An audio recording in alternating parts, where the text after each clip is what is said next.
હવામાન વિભાગની ખૂબ ડરામણી આગાહી સામે આવી છે। હવે છોતરા પાડી દેશે વરસાદ। 20થી વધુ જિલ્લામાં ભયંકર આગાહી વ્યક્ત કરવામાં આવી રહી છે। ક્યાં ફૂંકાશે ભારે પવન? ગુજરાતમાં શું છે આગાહી? ભારતના કયા કયા રાજ્યોમાં વાતાવરણમાં પલટો આવશે અને એની અસર ગુજરાત પર શું થઈ શકે છે?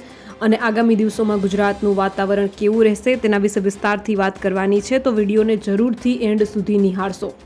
જો તમે પણ ગુજરાતની પડે પડની અપડેટ મેળવવા ઈચ્છતા હો તો હમણાં જ આ ચેનલને સબસ્ક્રાઇબ કરો અને સાથે સાથે કમેન્ટમાં આપેલી લિંક ઉપર ક્લિક કરીને ખાસ આપણા વોટ્સએપ ગ્રુપમાં જોડાવવાનું ચૂકશો નહીં। નમસ્કાર, તમારા બધાનું સ્વાગત છે ધ કાજલ સુવા યુટ્યુબ ચેનલ ઉપર। મંગળવારે દિલ્હી એનસીઆરમાં 41 ડિગ્રી તાપમાન નોંધાયું હતું, જે સામાન્ય કરતાં 5.9 ડિગ્રી વધારે હતું। આ તાપમાન સાથે મંગળવારે 8મી એપ્રિલ સિઝનનો સૌથી ગરમ દિવસ અને છેલ્લા 3 વર્ષમાં એપ્રિલ મહિનાનો સૌથી ગરમ દિવસ તરીકે નોંધવામાં આવ્યો હતો। પંજાબમાં તાપમાન 43 અને રાજસ્થાનમાં 46 ડિગ્રીએ પહોંચી ગયું છે। ગરમીના તરંગો આપણને સતત પરેશાન કરી રહ્યા છે। ગુજરાત અને મહારાષ્ટ્રનું તાપમાન પણ 40થી 45ની વચ્ચે છે। એક વેસ્ટર્ન ડિસ્ટર્બન્સ સક્રિય થયું છે, જેના કારણે 10 એપ્રિલથી દિલ્હી સહિત ઘણા રાજ્યોમાં હવામાન બદલાશે। આજે, કાલે અને પરમ દિવસે આકાશ વાદળછાયું રહેશે અને હળવો વરસાદ ગરમીથી રાહત આપી શકે છે। 3 પહાડી રાજ્યોમાં ઉત્તરાખંડ, હિમાચલ પ્રદેશ અને જમ્મુ કાશ્મીરમાં આજે અને આવતીકાલે અને પરમ દિવસે હિમવર્ષા થવાની સંભાવના છે। અંબાલાલ પટેલે કહ્યું કે એપ્રિલમાં ભારે પવનના તોફાનો અને આંધી વંટોળનું વાતાવરણ રહેશે। 14 એપ્રિલથી બંગાળના ઉપસાગરમાં વાવાઝોડાની શરૂઆત થશે। 10થી 18 મે સુધીમાં અરબ દેશોમાંથી આવતી આંધી તોફાનો થવાની શક્યતા છે, જેની અસરને પગલે કાચા મકાનના છાપરા ઉડી જાય તેવી શક્યતા છે। 4 જૂન સુધીમાં રોહિણી નક્ષત્રનો વરસાદ કેટલાક ભાગોમાં થવાની શક્યતા છે। અરબી સમુદ્રમાં પણ વરસાદની શક્યતા છે। તેમણે જણાવ્યું કે બંગાળના સાગરમાં સિઝનનું પ્રથમ સાયક્લોન હળવા પ્રકારનું બનશે। અરબ સાગરમાં ભેજના કારણે 10 એપ્રિલ સુધીમાં રાજ્યના વિવિધ ભાગોમાં હવામાનમાં પલટો આવશે। દક્ષિણ ગુજરાતના ભાગોમાં જેમ કે નવસારી, સુરતના આસપાસના ભાગોમાં હવામાનમાં પલટો આવશે। દક્ષિણ સૌરાષ્ટ્ર, ઉત્તર મધ્ય ગુજરાતના ભાગોમાં પણ હવામાનમાં પલટો આવી શકે છે। સૌરાષ્ટ્ર અને કચ્છમાં ભીષણ ગરમીએ લોકોને અકળાવ્યા છે। ગુજરાતમાં હજુ ગરમી વધવાની આગાહી કરાઈ છે। તાપમાનનો પારો 42 ડિગ્રીને પાર જવાની શક્યતા છે। રાજ્યના 9 શહેરોમાં સોમવારે 40 ડિગ્રીથી વધુ તાપમાન પહોંચી ગયું છે। આગામી 3 દિવસ ગરમીનું પ્રમાણ યથાવત રહેશે। આ વચ્ચે આજે કચ્છમાં ગરમીનું રેડ એલર્ટ આપવામાં આવ્યું છે। તો બીજી તરફ 9 એપ્રિલે રાજ્યના ઘણા જિલ્લાઓ માટે એલર્ટ જારી કરવામાં આવ્યું છે। હવામાન વિભાગે કિશનગંજ, અરરિયા, પૂર્ણિયા અને સુપોલ જિલ્લામાં ગાજવીજ અને વીજળીના કરા અને જોરદાર પવન એટલે કે 40થી 45 કિલોમીટર પ્રતિ કલાકની ઝડપે પવનની આગાહી કરાઈ છે। આ સિવાય રાજ્યના આગામી 48 કલાકમાં હવામાનમાં થોડો ફેરફાર થઈ શકે છે। આ સમયગાળા દરમિયાન રાજ્યના મોટા ભાગના સ્થળોએ મહત્તમ તાપમાનમાં કોઈ નોંધપાત્ર ફેરફાર થશે નહીં। જો કે કેટલાક સ્થળોએ 2થી 4 ડિગ્રી સેલ્સિયસનો ઘટાડો જોવા મળી શકે છે।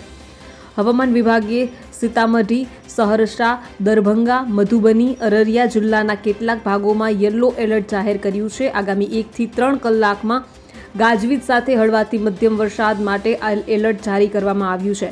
સોનભદ્ર, માનપુર, રફીગંજ, ઓબરા, કોચ, બરૂન, સાસારામ, રાજપુર, ગોહ, હમપુરા, દાઉદનગર, નસરીગંજ, સોનભદ્ર, બંસી, સૂર્યપુર, કાલેર, કારપી, અરવાલ, તરરી, સહર, કરકટ, સંજોલી, વિક્રમગંજ, દાઉદનગરમાં વરસાદ થવાની સંભાવના વ્યક્ત કરાઈ છે। પાલીગંજ, મસોરી, પીરો, ચારપોખરી, ગયા, ટેંગરી, ખીજરાસરાય, બેલાગંજ, મખદુમપુર, ઘોસી, કુર્થા, રતની, ફરીદપુર, જહાનાબાદ, હુલાસગંજ, ઇસ્લામપુર, એકંગરસરાય, મોર્ડનગંજ હાલમાં જોરદાર પવન 30થી 40 કિમીની ઝડપે ફૂંકાય તેવી શક્યતા છે। આગામી 12મી તારીખ સુધી વાતાવરણ યથાવત રહેવાની સંભાવના હવામાન વિભાગે વ્યક્ત કરી છે।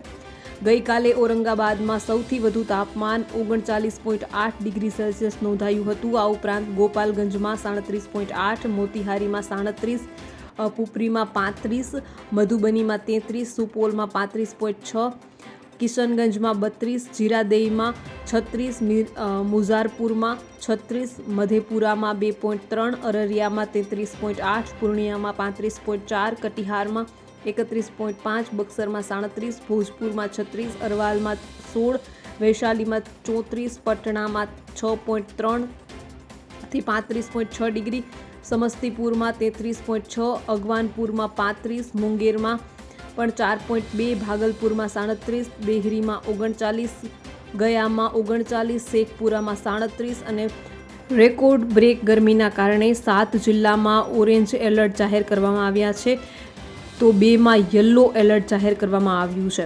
13 શહેરોમાં 40 ડિગ્રીને પાર, અગનજવાળા પર સેકાયું છે ગુજરાતના આ દિવસોમાં મોટા ભાગના શહેરોમાં તાપમાન 40થી 44 ડિગ્રીએ પહોંચી ગયું છે. દરમિયાન હવામાન વિભાગે અનેક શહેરોમાં તીવ્ર ગરમી અને હીટવેવનું એલર્ટ જારી કર્યું છે. ગુજરાતમાં આ દિવસોમાં કાળઝાળ ગરમીએ લોકોનું જીવન મુશ્કેલ બનાવી દીધું છે. રાજ્યના મોટા ભાગના શહેરોમાં તાપમાન જે છે તે 40થી 44 ડિગ્રીને પાર પહોંચી ગયું છે. આ સિવાય હવામાન વિભાગે અનેક શહેરોમાં તીવ્ર ગરમી અને હીટવેવનું એલર્ટ જાહેર કર્યું છે.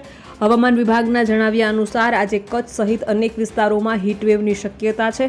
આગામી 24 કલાક સુધી રાજ્યમાં ગરમીમાંથી કોઈ મોટી રાહત નહીં મળે. આ પછી રાજ્યમાં તાપમાન 2થી 4 ડિગ્રીનો ઘટાડો થઈ શકે છે. કચ્છ, ઉત્તર ગુજરાત અને મોરબી, રાજકોટમાં હીટવેવને કારણે ઓરેન્જ એલર્ટ જાહેર કરવામાં આવ્યું છે. ભીષણ લૂની સ્થિતિ. ગઈકાલે કચ્છ જિલ્લાના કેટલાક વિસ્તારોમાં ભારે ગરમીની સ્થિતિ યથાવત રહી હતી. ઉત્તર ગુજરાત અને સૌરાષ્ટ્રના બનાસકાંઠા, ગાંધીનગર, રાજકોટ અને ભાવનગર જિલ્લાના અલગ અલગ વિસ્તારોમાં પણ હીટવેવની સ્થિતિ યથાવત રહી હતી. સૌરાષ્ટ્ર અને કચ્છના કેટલાક વિસ્તારોમાં દિવસના તાપમાનમાં નોંધપાત્ર ઘટાડો થયો હતો, જ્યારે અન્ય વિસ્તારોમાં કોઈ ખાસ ફેરફાર થયો ન હતો. 41થી 45 ડિગ્રી વચ્ચે રહેશે તાપમાન. હવામાન વિભાગના જણાવ્યા અનુસાર આગામી 24 કલાક દરમિયાન મહત્તમ તાપમાનમાં કોઈ મોટો ફેરફાર થવાની સંભાવના નથી. જોકે આ પછી રાજ્યભરમાં તાપમાન 2થી 4 ડિગ્રીનો ઘટાડો થઈ શકે છે. રાજ્યના કેટલાક વિસ્તારોમાં તાપમાન 41થી 45 ડિગ્રી વચ્ચે રહેવાની શક્યતા છે. હીટવેવની અસર 9મી એપ્રિલે પણ જોવા મળી શકે છે. રાજ્યના દરિયાકાંઠાના વિસ્તારોમાં 9થી 10 એપ્રિલ દરમિયાન ગરમ અને ભેજવાળું હવામાન રહેવાની શક્યતા છે. કચ્છ, મોરબી, રાજકોટ, પાટણ અને બનાસકાંઠા તેમજ મહેસાણા અને સાબરકાંઠામાં 9મી એપ્રિલે ગરમીના કારણે ઓરેન્જ એલર્ટ જારી કરવામાં આવ્યું છે. સુરેન્દ્રનગર અને ગાંધીનગરમાં યલો એલર્ટ જાહેર કરવામાં આવ્યું છે. બનાસકાંઠા અને સાબરકાંઠામાં પણ 10મી એપ્રિલે હીટવેવના કારણે યલો એલર્ટ જાહેર કરવામાં આવ્યું છે. હવામાન વિભાગના જણાવ્યા અનુસાર ગુજરાતમાં ભુજનું તાપમાન 43 ડિગ્રી, નલિયામાં 38, કંડલા પોર્ટ પર 39, કંડલા એરપોર્ટ પર 45, અમરેલીમાં 44, ભાવનગરમાં 41, દ્વારકામાં 32, ઓખામાં 33, પોરબંદરમાં 34, સુરેન્દ્રનગરમાં 34 તેમજ મહુવામાં 40, કેશોદમાં 42, અમદાવાદમાં 43, ડીસામાં 43 અને ગાંધીનગરમાં 43 તેમજ વલ્લભ વિદ્યાનગરમાં 41, બરોડામાં 42, સુરતમાં 40 અને દમણમાં 37 ડિગ્રી તાપમાન નોંધાયું હતું. તો બસ આજના વિડીયોમાં એટલું જ. જલ્દી જ મળીશું એક નવા વિડીયોની સાથે. ત્યાં સુધી જોતા રહો ધ કાજલ સુવા યુટ્યુબ ચેનલ. નમસ્કાર.